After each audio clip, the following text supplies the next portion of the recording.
In this tutorial, we're going to learn how to load Logic, set up a mixer and save our project. So let's get started. First thing to do is open up Logic. Click on the icon in the dock. This is the splash screen as Logic loads.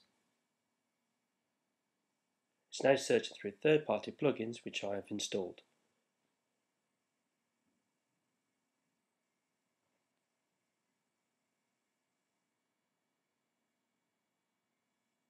Okay, and here we are. This is the project template screen. There are a number of templates for various musical genres. I'm going to say ignore these and go to explore and then click empty project because we're going to create a project from scratch.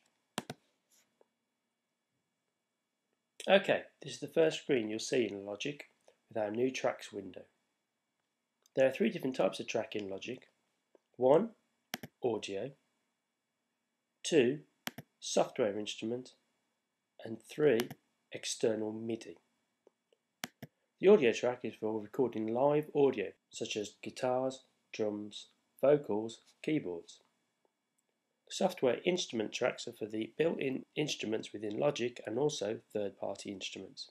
External MIDI tracks are for connecting external MIDI instruments such as synthesizers, drum machines, etc. First off, we're going to go for some audio tracks.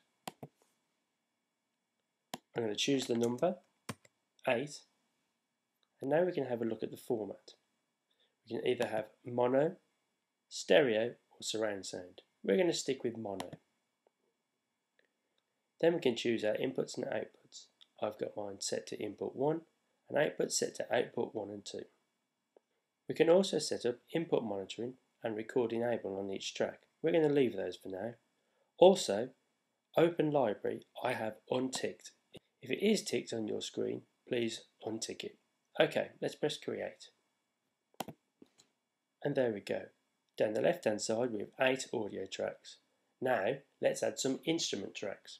If you go up to the top of the list, there's a little plus sign. If you hover over it, it will say new tracks. Click it. Okay, we're back to the new tracks window. Now, instead of choosing audio, I'm going to choose software instrument. And the number of tracks, 8 again. Our output is set to 1 and 2, and we are not using multi-timbral instruments. Again, the open library is unclicked. Okay, let's press create. We now have 16 tracks, 8 audio and 8 instrument tracks. Before we move on, let's save what we've done so far. So firstly, up to File, and then down to Save. I'm going to choose to save it onto the desktop. I'm going to give it a name. That's project.